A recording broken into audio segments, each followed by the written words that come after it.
So this is the workshop about dealing with trauma. And so the first thing we wanted to address is what is trauma? And so it is a deeply distressing or disturbing experience. Leah, do you want to hit our next slide? Yep. There's emotional shock following a stressful event or physical injury. And sometimes it leads to long-term neuroses. Sometimes things are relived. And so our next slide has 3 different kinds of identified traumas. There's the simple or acute trauma, which is a type of trauma from single or stressful event, a dangerous event. Think of like maybe a house burning down or an assault kind of thing, but usually it is a single event and it's a shorter occurrence or one time, and there tends to be less stigma with simple trauma. And there's usually a community response. So accidents, things like that tend to fall under the simple or acute trauma. Complex trauma involves multiple incidents, and it might be longer in duration. It tends to be trauma that involves personal threat, violence, or violation. Think of bullying, sexual violence, domestic violence, child abuse. And then the third kind isn't in a lot of, so it's not as researched, but there is still research out there. It's about vicarious trauma, and that's trauma that happens that is secondary. So if something has happened to someone else and someone is exposed to that trauma, it can still be traumatizing. So for instance, if you have a student who shares with you really traumatizing information about their childhood kind of thing, and you might not have as much training or experience with trauma, you could be more likely to be traumatized. And I think that also goes for children involved or witnessing parental trauma. So we look at how trauma might impact students. And so in 2014, and this is, I mean, I'm curious to see the numbers after this last year, but in 2014, 40% of students in the US had been exposed to some form of traumatic stressors in their lives. So it was a nationwide survey for students from 12 to 17, with 8% of them reporting a lifetime of prevalent sexual assault, and 17% reporting physical assault, and 39% reported witnessing violence. So that is statistically nearly half of your students already becoming traumatized. Trauma is an overwhelming experience that can undermine individuals' belief that the world is good and safe. Directly experiencing trauma or witnessing another's trauma, learning about traumatic events, or exposure to aversive details can lead to trauma. And the stress-related disorders that can follow with that include like reactive attachment disorder, disinhibited social engagement disorder, post-traumatic stress disorder, acute stress, and adjustment disorders. Pain caused by trauma can manifest by keeping kids in continuous states of grief and loss, abandonment and neglect, persistent anxiety, fear or terror of the future, depression, and physical self-mutilation. So trauma manifests in educational settings as well. And so trauma confronts schools with a serious dilemma. How do we balance our primary mission of educating students with the reality that students need help dealing with traumatic stress and to be able to regularly engage in the learning process? Traumatically affected students present a range of symptoms and behavior, including, that is not to say these symptoms are because of trauma, but trauma can include these symptoms, such as ADHD, peer bullying, refusal to engage in school, conduct and oppositional defiance disorders, distracted behavior, aggressive behavior, limited attentional capacities, poor emotional regulation, and even hypervigilance. So students want to come to school with the best of intentions to do their best and succeed, but they can find themselves defiant or frustrated or demanding, and without hope. And so that will impact their learning, even if they really do want to learn. So that's kind of like the what is trauma and the how it impacts us in the educational context. And we are going to not try and traumatize you more, but we are going to attempt to do Pear Deck again. So this one is, how comfortable are you teaching students with trauma? You have very or not at all. Oh, this one's working, yay!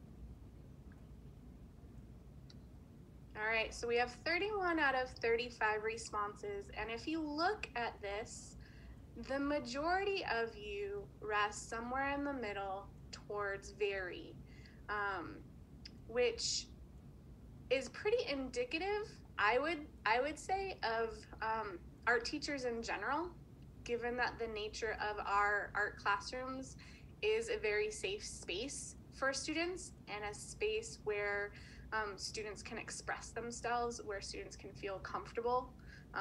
It's usually the art room in most schools, especially in the middle school setting, where students feel that safety. So it's interesting to see where you guys land on this.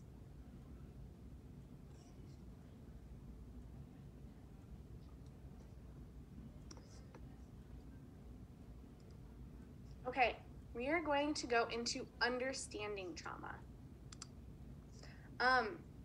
Why is it important to understand trauma? There are three really big things to look at when understanding trauma, especially in the educational setting. So one is consistency and structure. Here are some tips to really enhance consistency and structure in your art room. At all costs, you want to minimize potential for trauma in your art room. You want to maximize student emotional safety and shift power from the role of teacher to the role of facilitator.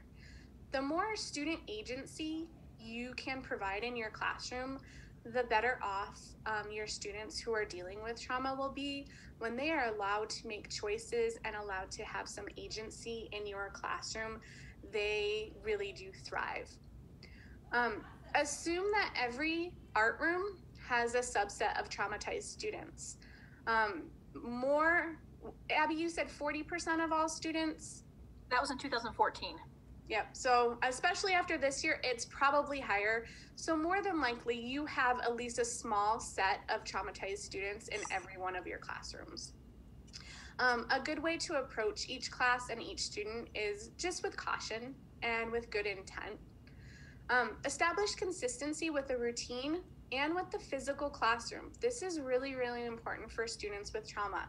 Don't change your classroom, the physical nature of your classroom unexpectedly.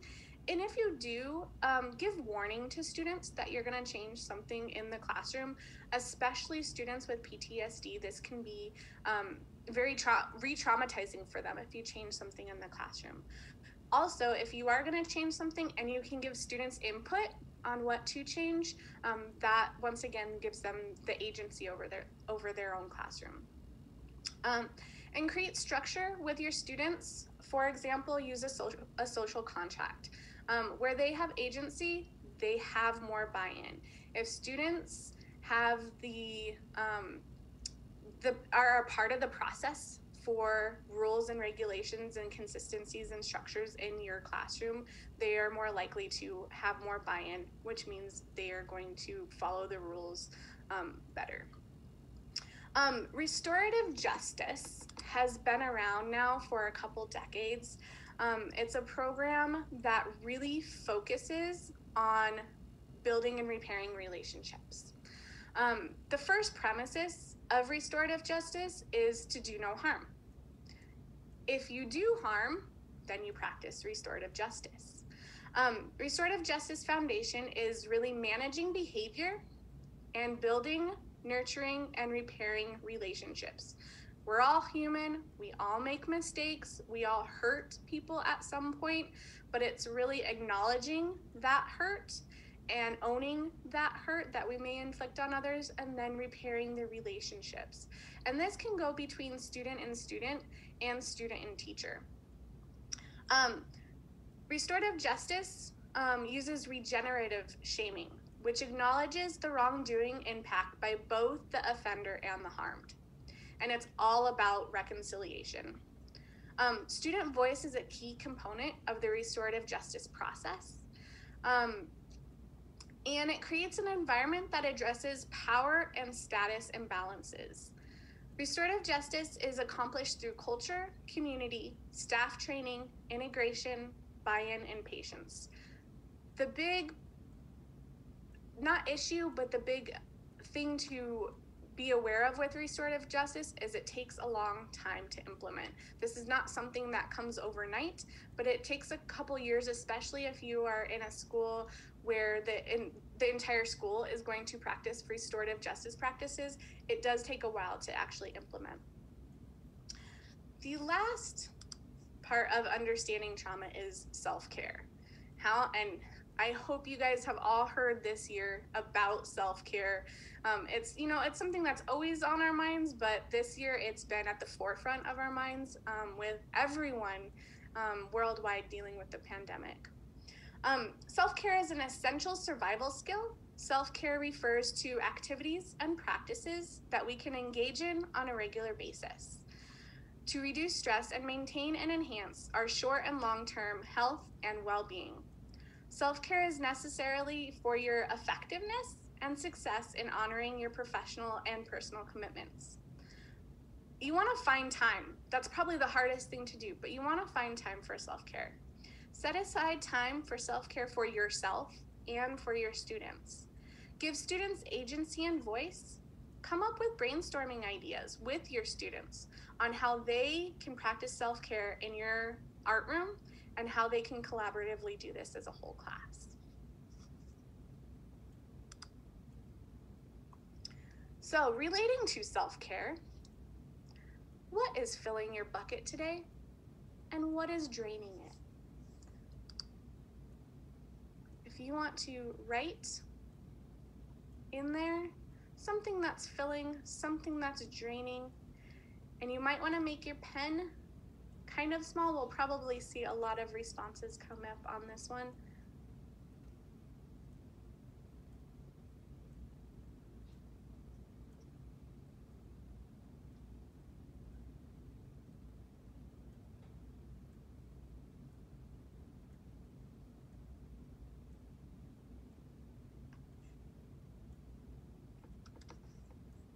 And I am putting the Pear Deck slideshow link again in the Pathable chat just in case anyone came in late.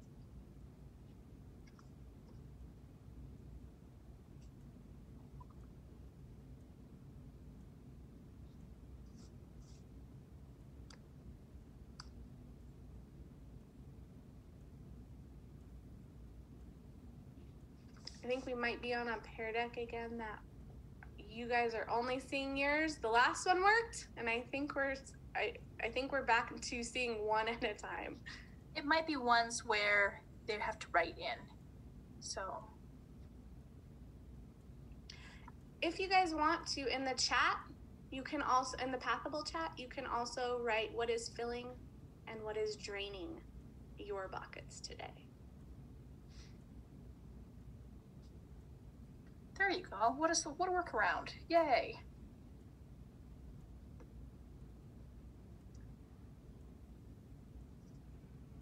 Alicia, I feel you. My children are both filling and draining. The conference is my bucket, yes. That, connections and just hearing that we're all together and there's so many good ideas out there in the art world. I agree, that's a very filling bucket thing.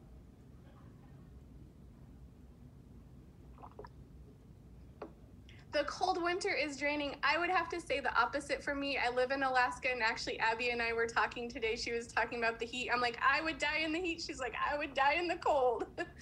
Next weekend is our spring break, and we're headed to Arizona. I can't wait. Like, I just want warm. And we do need the snow here. We are not getting enough snow in Wyoming right now, but I don't want it. We just need it.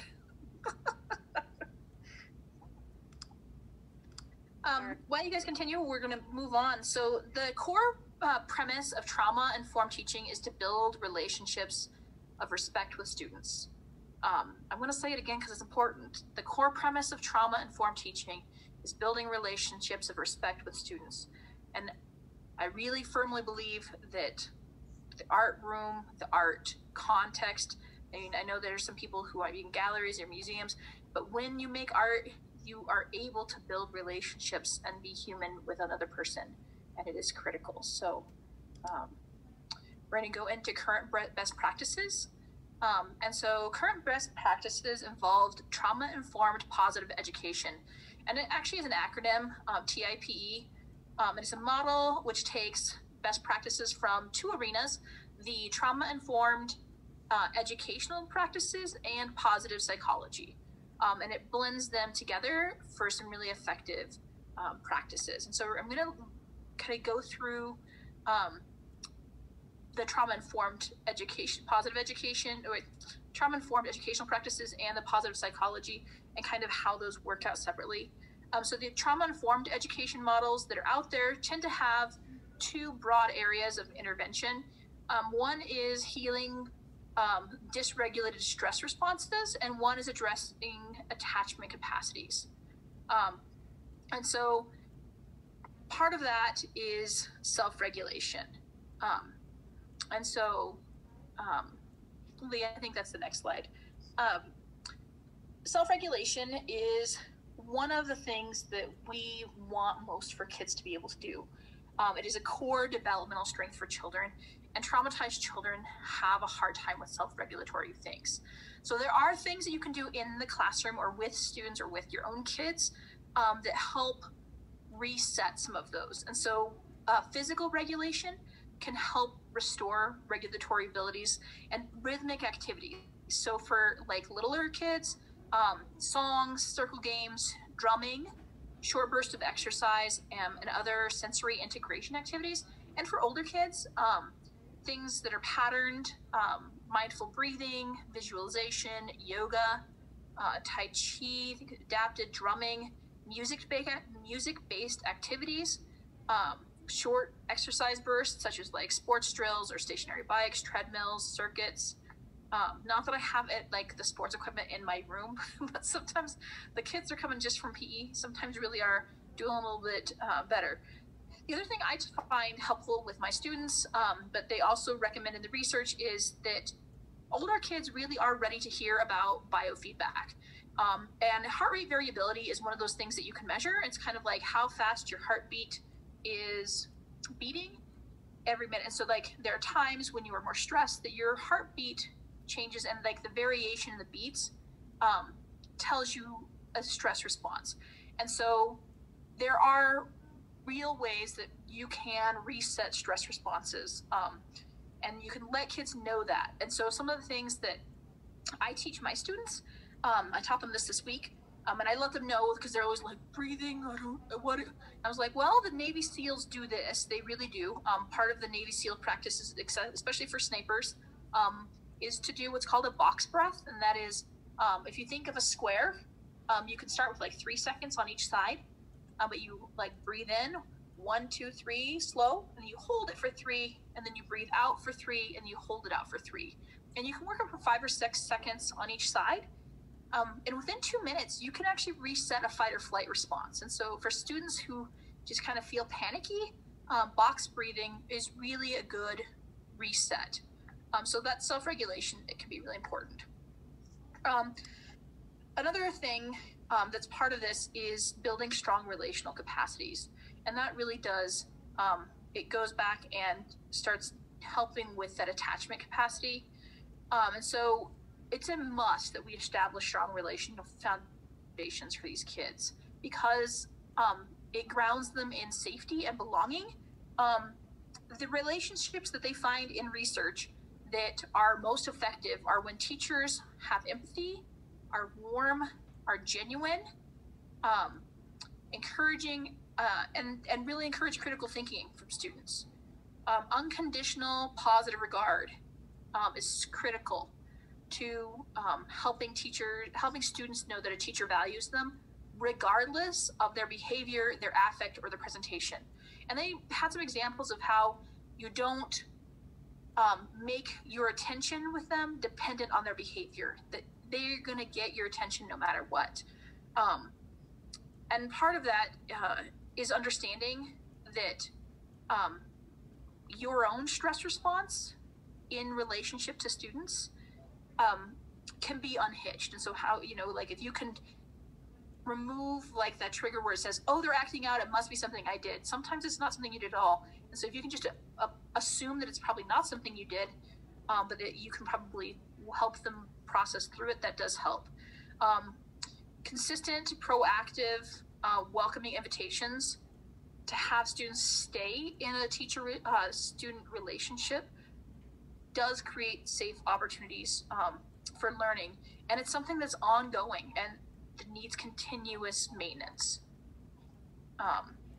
And then the positive psychology part of best practice and positive education interventions. Leah, our next slide, I think. Not that we have tons on your slides, we have them on our notes side. There are 4 parts of positive psychology that works inside of interventions in the classroom. And so using positive emotion as a way of actually an intervention strategy. So having positive emotions be something that you focus on in your classroom, where you're modeling, focusing on the positive emotion, can actually help change students' interaction with the present moment, and it enhances their health and growth and even how fulfilled they feel. The second thing is character strengths. And so there are a list of character strengths. And so when you teach students about character strengths, powerful ways for students to that start engaging and owning what they value, and that helps them figure out what their sense of well-being and accomplishment are. So sometimes just noticing what your values are, or remembering what they are, or what you want them to be, can help you work for them. And so there are lists of character strengths, and when you actually use those character strengths as a teaching goal, it increases school performance, achievement, and well-being. The next one, the third part of this, is resilience. And resilience is huge, and it's not something we get. We don't arrive with resilience. It is an ongoing developmental process where students have to have opportunities to employ strategies. And so strategies that helping them get to that resilient mindset include changing the narrative.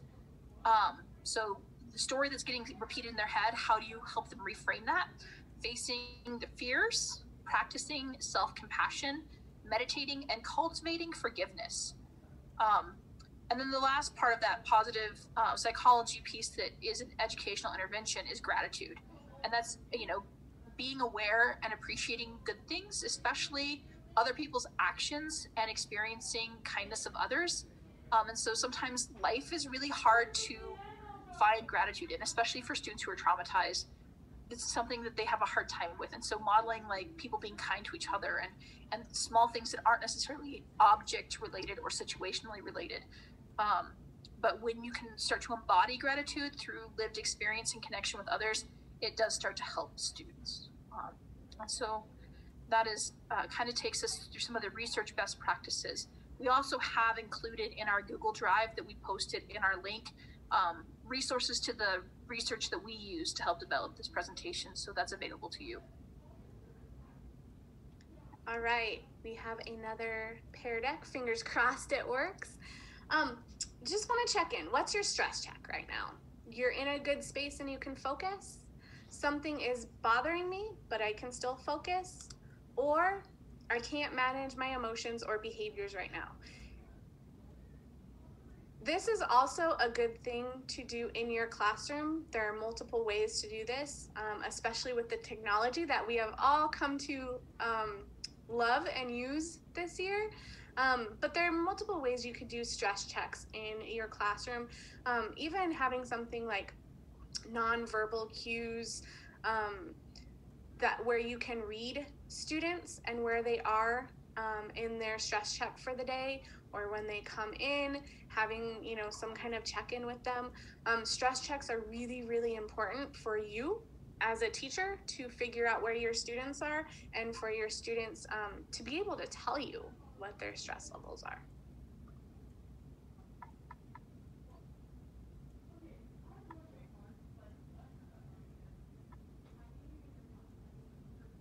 So we have a whole gamut of stress right now, all the way from 0 to 7. And so I want to encourage some of you that are on the higher end of that stress check, just take a moment and breathe. Be reflective of something good that has happened in your day today.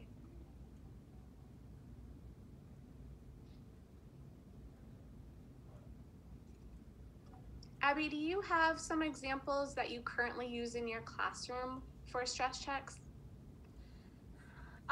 Sometimes it's just like the thumb, like, where are you at? My school has just invested heavily in the Capturing Kids' Hearts curriculum.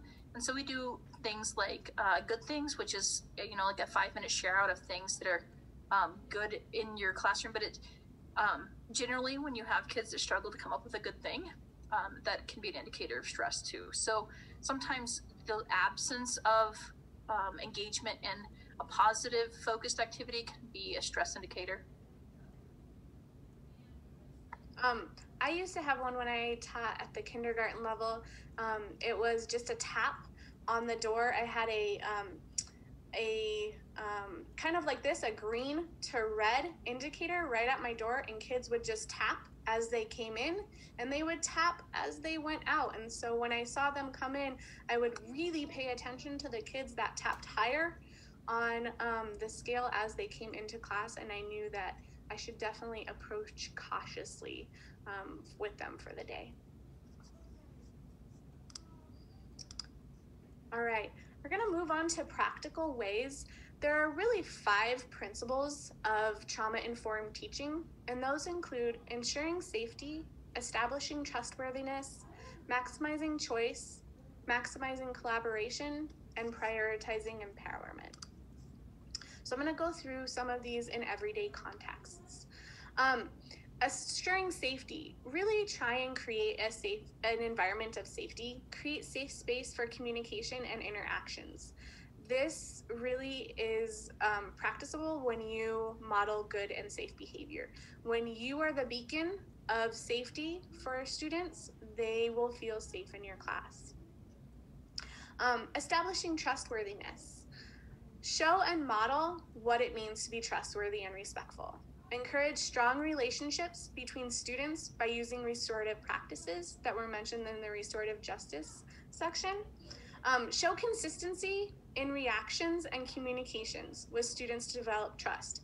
If they know that you are a stable adult to turn to, they will turn to you. Traumatized students are looking for security, and they're looking for an adult that they can trust. And your stability will really impact the way they reflect and interact and communicate with you. Establish a structure for critiques, such as a gallery walk that has established boundaries and teaches students how to critique in a positive yet constructive way. I did this with students where we had all of the art pieces out on the tables, and we did post-it notes, and we would put post-it notes on the art pieces, and students would, they had the choice. They didn't have to put one on everyone. I always encouraged 3. A lot of students would do more than 3 post-it notes, but I always encourage them to do 2 positive post-it notes and then 1 constructive criticism post-it note, something that they think the artist could have done better. But I always role modeled and established with these critiques that the constructive criticism is not a personal, it's not meant to do personal harm or anything. It is really to make artists think about what they could do better.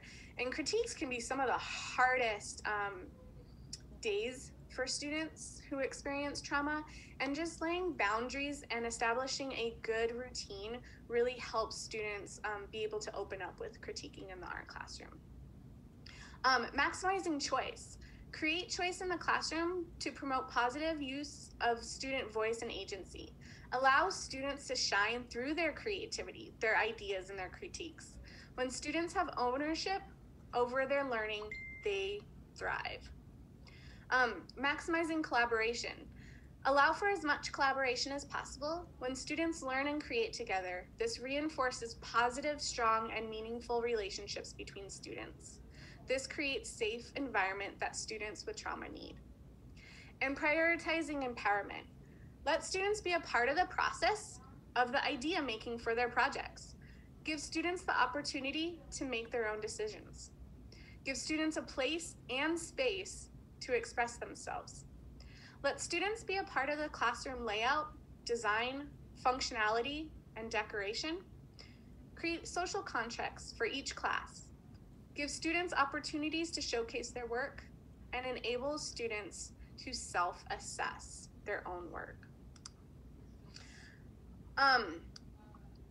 We all know there's that kid or kids that come to your class and you have no idea how they are going to react in your class.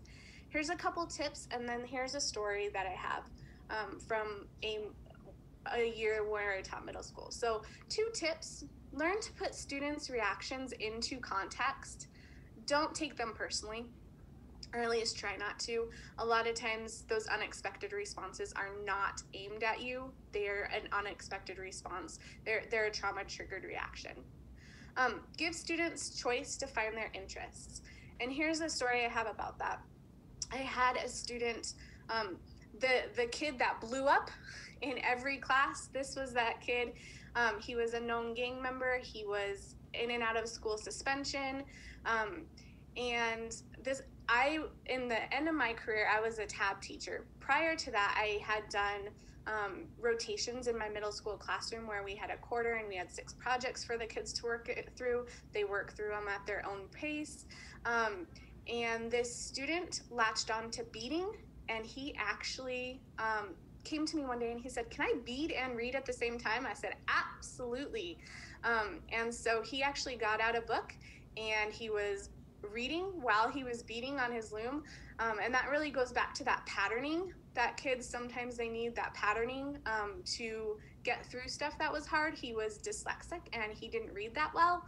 And that patterning of the beading really, really helped him. His English teacher came up to me and said, "He asked me to bead in my class." And I said, "Okay." And he actually read. And it was just amazing to see this kid who, would blow up every day in my class, find a passion, find an interest that he really liked. And then it helped him in another subject area too.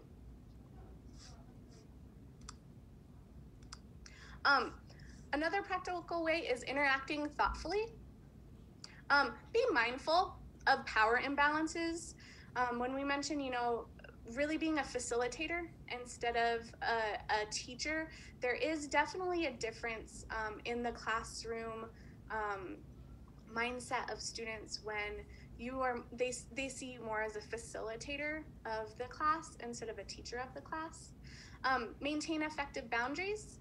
Use neutralizing language. For example, use the word challenge instead of problem. Avoid authoritative directives. Always embed choice in directions. Convey and respect transparency by providing the reason behind each direction. Private nonverbal directions can be less confrontational for a student in fight or flight mode. And extend time to comply with directions to avoid power struggles. When I taught middle school and high school, every year I started off with a project called If You Really Knew Me. This was based on private journal entries. It was the prompt for students, "If you really knew me," and then they would just write. I would ask the students if they want me to read it, but I would also say it's your choice. If you want me to read it, that's great. If you don't, that's fine too.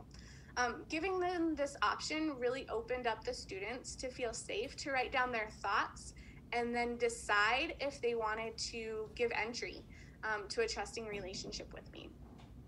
This project was 100% student-centered, and it was one of the most powerful projects that my students would do, and it's one of the reasons after I saw this for the first time, I started off each class with this project. After the first year of doing this project, I had a student who gave me her journal entry and painting, and she gave me permission to read her story about rape and share her painting with every class moving forward, because she said she wanted students to feel comfortable, safe, and brave telling their stories through art in our art room.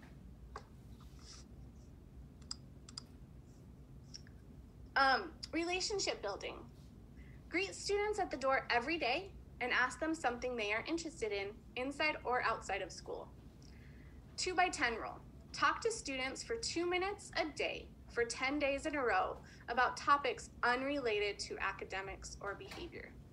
Repeat this after school vacations or long weekends. And leveraging consistency and predictability. Conduct regular verbal or written check-ins. Offer alternative assignments for student choice within projects.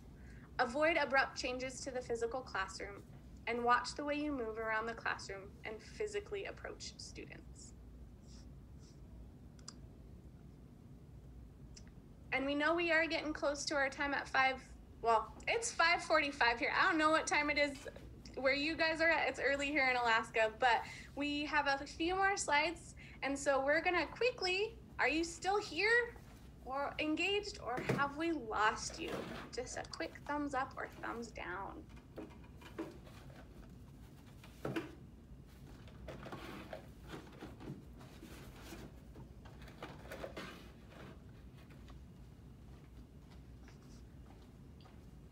All right, that's a good sign. Abby, I'm gonna give it on to you. All right, okay, we're moving through some strategies. I've got a few strategies that we're gonna move into. I'm gonna start with cognitive distractions. So cognitive distractions is when you have a kid who's just blown up.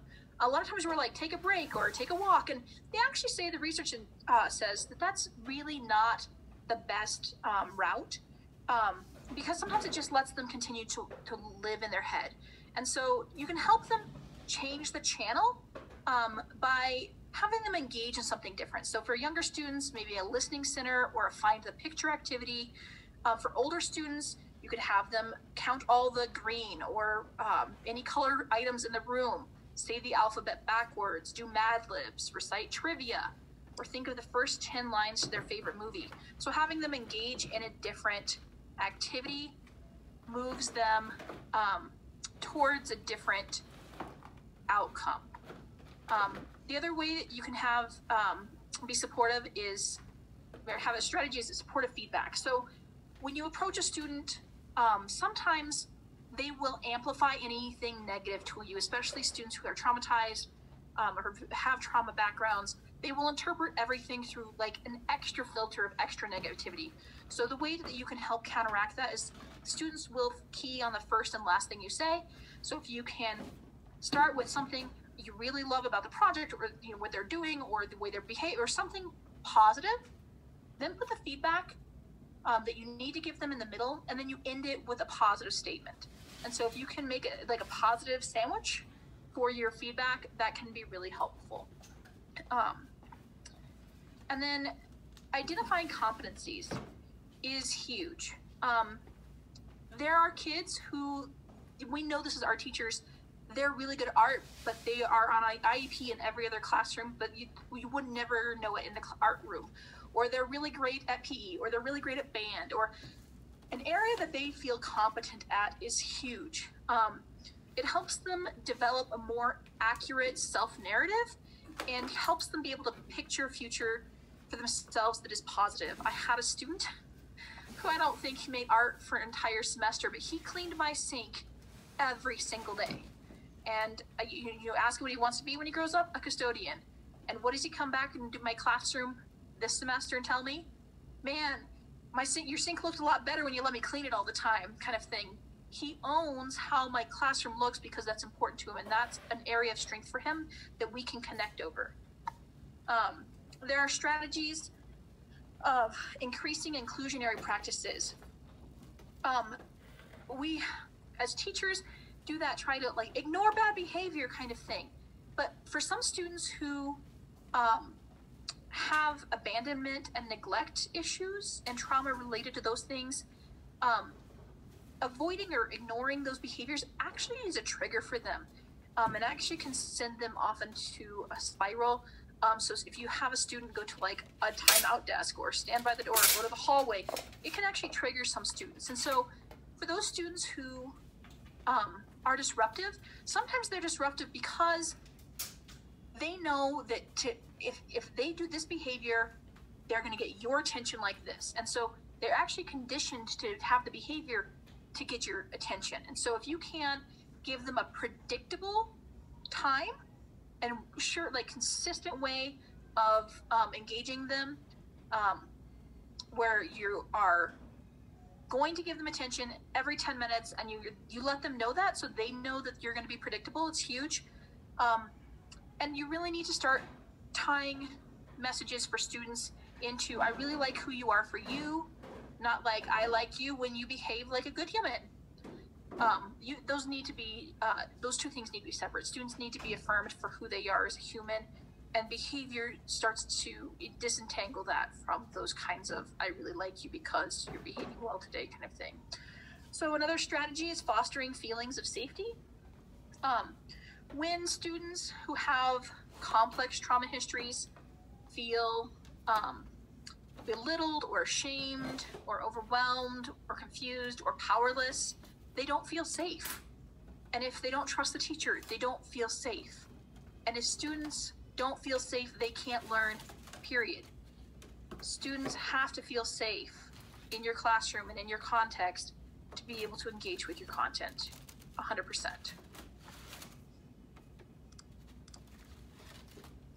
And really, if you look at trauma-informed teaching and the art classroom, the big takeaway is it needs to be student-centered.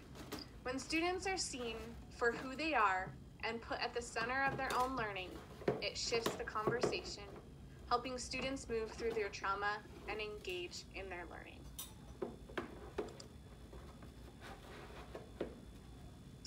We do have one last pair deck. We have one last pair deck, and then we have a really important topic about self-care for educators. We have about 5 minutes. So what I'm gonna just read these and then go ahead and enter in here or enter in the chat, and we'll look at them at the end. What is something interesting you learned today? And can you relate to this to something in your own life? How was it similar, different, or helpful to the events in your own life? So if you're short memory like me, just if there's anything you want to share in the chat that you can connect to your own life from what you've learned, you can put that there. Self-care for educators. Oh, it's so huge. You can't give out of an empty bucket. So it is critical for us as educators who also are experiencing pandemic trauma, who may have histories of our own trauma. It is incredibly important to develop some self-care practices. The most important self-care practices are developing healthy habits, creating clear boundaries, accepting and asking and accepting help, finding ways to center yourself, to try and bring some inner calm and peace, manage perfectionistic tendencies, and be aware of what you're capable of doing as a human. Like, there are times when enough is enough. There are ways to come up with self-care plans, and self-care plans are not one-size-fits-all kinds of things. But self-care plans include taking care of your physical health, managing or reducing stress, honoring your emotional needs, honoring spiritual needs, nurture relationships in your life, find balance in work life and personal life, and if you wear other hats, in each realm, trying to find some balance there. You need to identify what you value and what you want to be in part of your everyday life. What is important for maintaining your self-care, and how you're going to do that, and what needs to happen if you have an emergency need for self-care. A huge part of self-care is knowing when to seek help. And that's knowing when to seek help, like someone who can be a good listener and help us debrief in a safe place and can be unconditionally accepting. Sometimes that's your partner, sometimes that's not, sometimes it's a coworker, sometimes it's a therapist. And mental health is a thing that can, and I mean, I see my therapist every week, and my life is better for it. There are a lot of things you can do to take care of yourself. The important thing is to remember to start slow. Pick one thing and start on that. Do what makes you happy. Don't try to do it all. I think in our resources, we included some links. We included a link to a great plan, like a resource for, it's actually for social workers who need to have self-care, but it works for teachers as well. There's some ways to self-assess your own health needs and your own self-care needs, but also the needs and the plan, and it helps you develop a plan for yourself that's individualized to you. And so that's a great tool. But take care of yourself, because you can't take care of anybody else if you don't take care of you. And we do have we have this slideshow linked in the files. We have a resource page folder, all of the resources that we used today. We've linked to that Google folder. And then we also have a Connect with Us. If you are interested in a copy of our slideshow, participating in a follow-up conversation, or contacting us, we have a form that is linked in the files, and we are more than happy to have a follow-up with you if you have any questions or comments, or want to chat more about trauma-informed education. So glad you came and shared your time and your really late evenings with us for people out on the East Coast. So thank you guys for coming, and we hope to connect with you if you want to visit more with us. And we have a feeling it'll kick us out here in a minute. We'll stay on until it does, but if you have any questions or comments that you want to put in the chat, feel free to do that as well. Thank you guys.